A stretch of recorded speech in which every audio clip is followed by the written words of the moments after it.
পারবো, শুধু একটা কাজ ছাড়া। কি কাজ? ওই রান্না। ওইখানে যদি আমি একবার নাক গলাই তাহলে সবটা শেষ। ওটা তোমার জন্যই। আচ্ছা শোনো না, এখন তোমার ওই হাতের জাদু দিয়ে ঝটপট একটা ভালো কিছু রান্না করে খাও না, আমি খেয়ে তাড়াতাড়ি বেরোবো।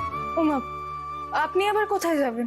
আসলে কয়েকটা কন্ট্যাক্টের থ্রুতে আমার কিছু জায়গায় কথা হয়েছে, সেখানেই কয়েকটা ইন্টারভিউ লাইন আপ তৈরি হয়েছে, আর আজকেই সেই ইন্টারভিউগুলো রয়েছে।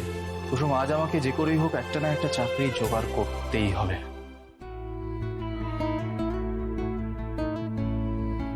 কি কুসুম, কি হয়েছে? তুমি হঠাৎ করে চুপ করে গেলে, মাথা নিচু করে। আমাকে বলো, আমি কিছু ভুল করেছি? দেখো, আমি যদি কিছু ভুল করে থাকি বা ভুল বলে থাকি, আমি কান মুলছি। দেখো, তুমি প্লিজ রাগ করে থেকো না, আমাকে বলো। না ছোট সাহেব, আমি রাগ করব কেন? আর আপনি কোনো ভুল করেননি, ভুলটা আসলে আমারই। তোমার ভুল মানে? কুসুম, এরকম মন মরা হয়ে কেন রয়েছে? আমাকে বলো না, শেয়ার করো না প্লিজ।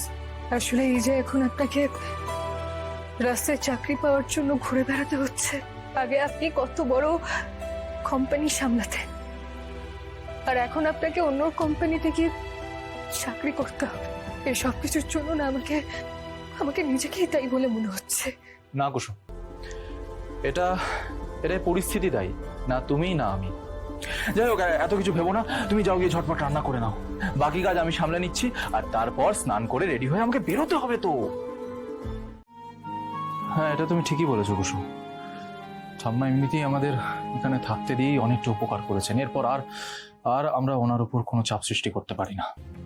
দাঁড়াও, আমি আজকেই কোনো না কোনো একটা চাকরির ব্যবস্থা করব এবং সেখান থেকে কিছু অ্যাডভান্স নিয়ে আমাদের সংসারের প্রথম বাজার করে নিয়ে আসবো।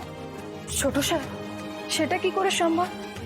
না মানে আপনি প্রথম দিন চাকরিতে ঢুকলে কি ওরা আপনাকে টাকা দিয়ে দেবে? এটা কি হতে পারে? না, সেটাও তো ঠিক। আমি যদি ইন্টারভিউ ক্র্যাক করে চাকরিটা পেয়েও যাই তাহলেও না, প্রথম দিন তো আমাকে অ্যাডভান্স দেবে না। তাহলে কি করবো কুসুম? মানে প্রথম মাসটা চালাবো কি করে? দাঁড়ান ছোট সাহেব,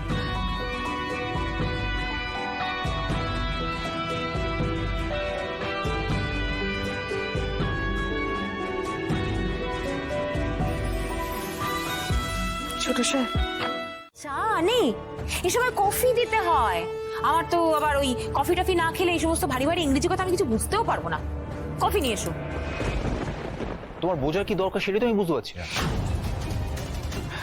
কাকিমণি, এটা আমাদের কাজ, আমরাই না বুঝবো। আমি ঘন্টা বুঝতে দেবো তোদের।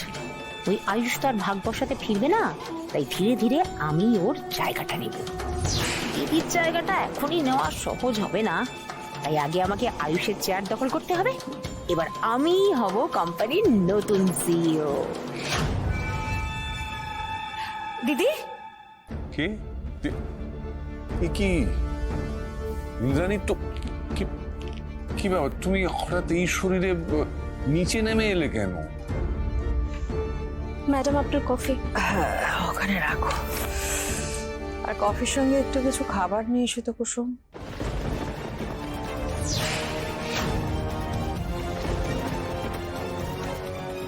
খিদে পেয়েছে বড্ড। আরে দাঁড়িয়ে রইলি কেন? নিয়ে এসো। বললাম না খিদে পেয়েছে। তুমি তো ওকে খাবার আনতে বলো না, কুসুমকে বলছো। ইন্দ্রাণী, তুমি মুখে বলছো যে তুমি আয়ুষ আর কুসুমের নাম মুখে আনতে চাও, কিন্তু তোমার মন সেটা মানছে না। তাই না চাইলেও বারবার ওদের নামটা তোমার ঠোঁটে উঠে আসছে। না, নিচ্ছি না। ভুল করে ডেকে ফেলেছি। সারাক্ষণ ওই নামে ডাকতাম, তাই ডেকে ফেলেছি। মানুষ তো ভুল তো মানুষ করে। মানুষ যেরকম ভুল করে, ভুল শুধরেও নেয়। শুধরে নেব আমি, সেটা নিয়ে এত কিছু বলার কোনো কারণ ঘটেনি। যাও পূজা, খাবার নিয়ে এসো আজ। ঈশান, আমাদের মার্কেটিং টিমের সঙ্গে কথা হয়েছে তোমাদের। অনেকগুলো ইন্টারন্যাশনাল ব্র্যান্ডের সঙ্গে আমাদের ব্র্যান্ডের একটা কোলাবের কথা ছিল, তো জানো সেটা নিয়ে।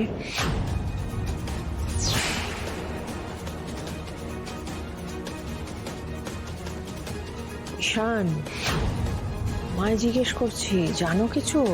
মা, আসলে ভাইরাই তো পুরো প্রজেক্টটা লিড করতো, পুরো ইনফরমেশনটা ওর কাছেই আছে। আমাদের ক্লায়েন্ট স্পট ভিজিট করে গিয়েছিল, তাদেরকে আমাদের ব্লু প্রিন্ট পাঠানোর কথা ছিল, সেটা হয়েছে।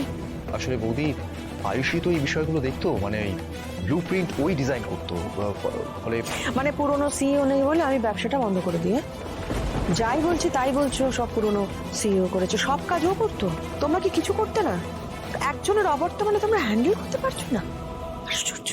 ইন্দ্রাণী, তুমি একটু শান্ত হও, তোমার শরীর ভালো নেই, এত রাগারাগি করা ঠিক নয়। হ্যাঁ, ডাক্তার বলে গেছেন তোমাকে প্রেশার না নিতে, তার থেকে বরং তুমি আমার সঙ্গে উপরে চলো, একটু রেস্ট নেবে। এসো।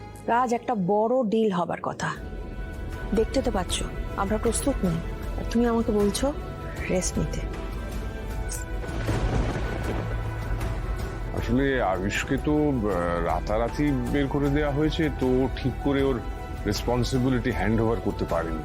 তাই আমি বলি কি, ওকে একবার অফিসে ডেকে পাঠাও, ও সেরকম কাউকে বুঝিয়ে সুঝিয়ে হ্যান্ড ওভার করুক রেসপন্সিবিলিটি, তারপর না হয় কাজটা নিয়ে এগোনো যাবে। না, একদম নয়, আমি ওকে আর কিছুতেই আমাদের অফিসে পা রাখতে দেব না। তোমরা আছো, তোমরা নিজেরা সমস্ত ফাইল চেক করবে, তোমরা নিজেরা এটার একটা লিস্ট বানিয়ে রাখবে। কালকে আমার সঙ্গে মিটিং করবে তোমরা, আর আমি কালকে শুনতে চাই না যে এই প্রজেক্টটা আমাদের আগের সিইও দেখতো, এই প্রজেক্টটা আমাদের আগের সিইও লিড করতো, আমি শুনতে চাই না। সবটা তোমরা করবে, এর কোনো অন্যথা যেন না হয়।